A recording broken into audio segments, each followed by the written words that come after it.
Hello and welcome everyone to our Facebook page. In this video we will demonstrate how to make different crafts using tissue. So at first we are making some flower. You can see how we have made the tissue wet and we are using it in the craft. You can see we have made the flowers and this craft is completed. Next we will draw a line on the paper as shown in the video, and next we will roll a thread and we will add another thread to it. Next we will add the eyes and we will make a beautiful caterpillar on it. You can see we have also added the legs and some leaves to the branch. Next we have taken a A4 size paper and we are drawing a flower to it. You can see how we have spreaded the color and we have cutted it, and now we will paste it on the paper. We have also made the stem and you can see how beautiful it is looking now.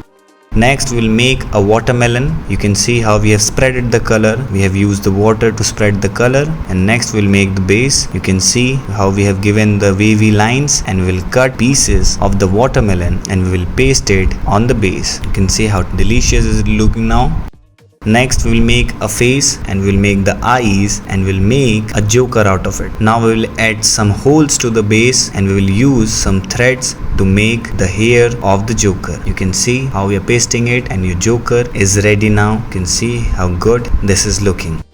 Next we will use a tissue paper and we will cut it as shown in the video. We have given the triangular shape to it and we are using watercolor to make it. You can see the color is spreaded. Now we will paste it to the black color base and we will make the stem with the marker. You can use a sketch pen also, and we have made it and it is looking too beautiful.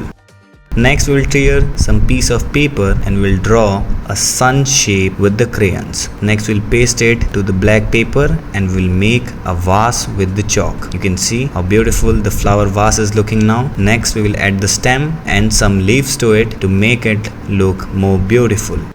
Now we will use a black color base and we'll paste a bird shape to it, and next we'll use the white color, spread it with the straw. And you can see after removing, next we'll add the texture to the back and this is completed. Now we'll use different colors to make a craft. You can see how we have spreaded it and we have made a face of a boy. We'll add the eyes and of course the smiling face, and you can see how easy it was to make after adding the clay. Now again we will use the clay to make some flowers and we'll paste it to the paper and we'll spread it by using our hand, and we have made the leaves in the same way, and you can see this is ready. Now we are making some face of some different expressions and this is completed. Thank you very much for watching the video.